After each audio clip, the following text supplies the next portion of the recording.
السلام علیکم ورحمۃ اللہ وبرکاتہ۔ بسم اللہ الرحمن الرحیم۔ الرحیق المختوم۔ نبی کریم صلی اللہ علیہ وسلم کے سیرت کے حوالے سے آج ہم جانیں گے عقبہ کی دوسری بیعت۔ بیعت کی خطرناکی دوبارہ یاد دہانی۔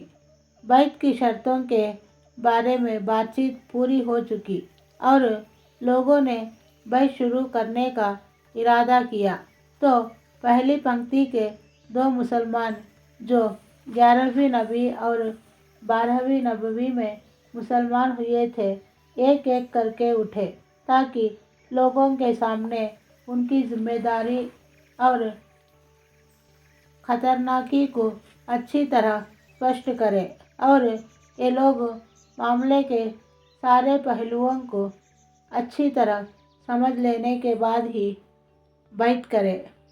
اس سے یہ بھی معلوم کرنا تھا کہ قوم کس حد تک قربانی دینے کے لیے تیار ہے۔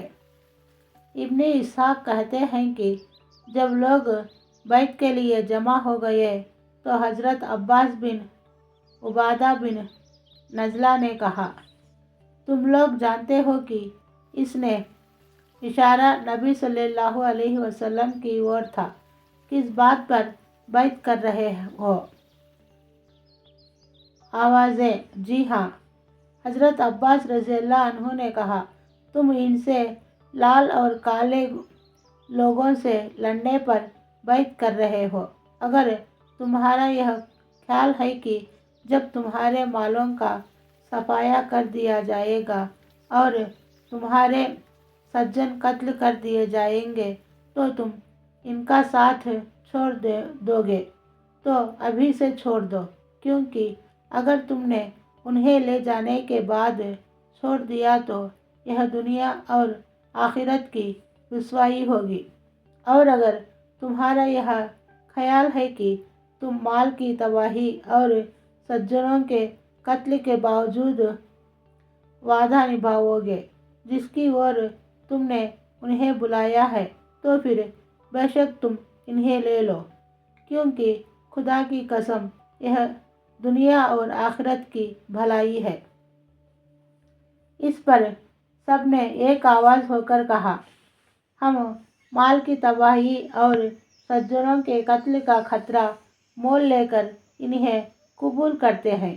ہاں، اے اللہ کے رسول صلی اللہ علیہ وسلم، ہم نے یہ وعدہ نبھایا تو ہمیں اس کے بدلے میں کیا ملے گا؟ آپ صلی اللہ علیہ وسلم نے فرمایا، جنت۔ لوگوں نے عرض کیا، اپنا ہاتھ پھیلائیے۔ آپ نے ہاتھ پھیلایا اور لوگوں نے بیعت کی۔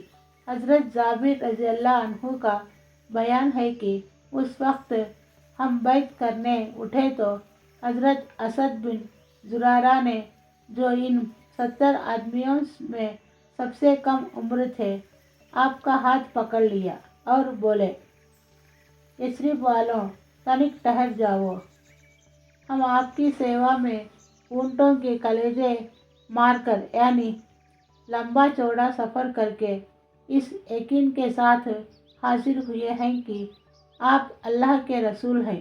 آج آپ کو یہاں سے لے جانے کا مطلب ہے سارے عرب سے دشمنی، تمہارے سنے سرداروں کا قتل اور تلواروں کی مار۔ اس لیے اگر یہ سب کچھ برداشت کر سکتے ہو تب تو انہیں لے چلو، اور تمہارا بدلہ اللہ پر ہے، اور اگر تمہیں اپنی جان پیاری ہے تو انہیں ابھی سے چھوڑ دو، یہ اللہ کے نزدیک زیادہ قابل قبول بہانہ ہوگا۔ بیعت پوری ہو گئی۔ بیعت کی دھارائیں پہلے ہی طے ہو چکی تھی، ایک بار اس نازک کام کا اسپشٹیکرن بھی ہو چکا تھا۔